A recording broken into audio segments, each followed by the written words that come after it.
Okay, so you just bought a snake and we've got to figure out what to put in the terrarium. Number one, the most important thing is, what kind of snake do we have?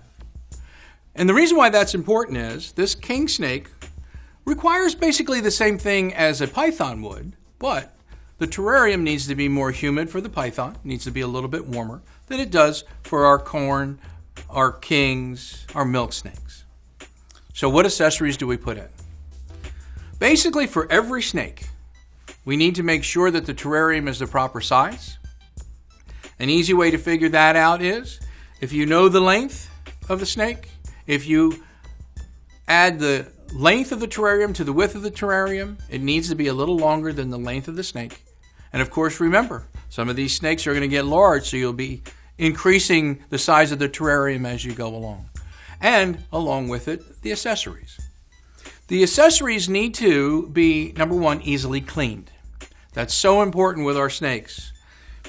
So what I normally suggest is, for the substrate, for the bottom, it's a good idea in your younger snakes to use paper towels and wax paper, because they are actually soiling things much more frequently, and you can just peel that off and clean it.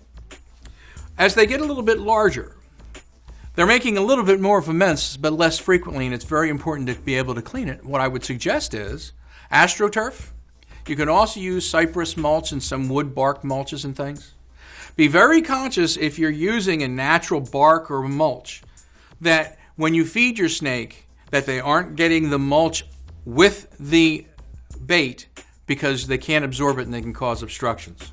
So your substrate, you need to be able to think of, is it going to get in the way when I'm feeding? Sometimes it's better to feed them outside of that terrarium. And is it going to be easily cleaned? Sometimes the mulches can be scooped. The AstroTurf, you buy two. You have one that's in the terrarium, one that's been cleaned and hanging. So when it's time to clean, you take the AstroTurf out, you clean it with a bleach solution, a half a cup per gallon is a very good solution. You clean it, soak it, rinse it, and hang it. And then you have the other one that's clean, you can simply put it back in. Snakes are very shy, so we need to make sure they have hiding spots. That's very easy. A plant pot turned upside down, they can go through the top, or you can make a hole in the side. Needs to be just big enough so our little friendly guys can just be nice and snug in there. You want to make sure that you have a water supply in there. It's important for snakes, and all you really need is a little tub with water in there.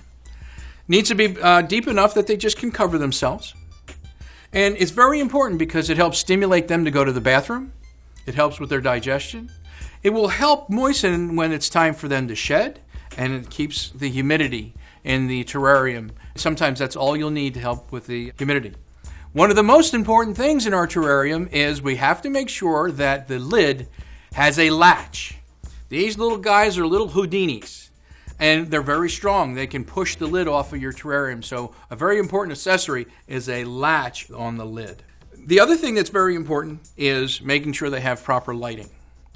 To create that heat grading, where one side of it needs to be in the high 80s, for pythons and things, maybe the 90s, you can use lighting, ceramic heaters. They need to be separate and away from the snake because snakes will actually burn themselves. So you need to create a heat gradient. So one side is in the high 80s, one side is in the high 70s, low 80s. You can use heat tape underneath, which is recommended. It's very easy to control. Make sure that you have thermometers down at the ground level because your snake is at ground level, so you can monitor those heat gratings. And those are some very important accessories to help you keep your snake happy and healthy.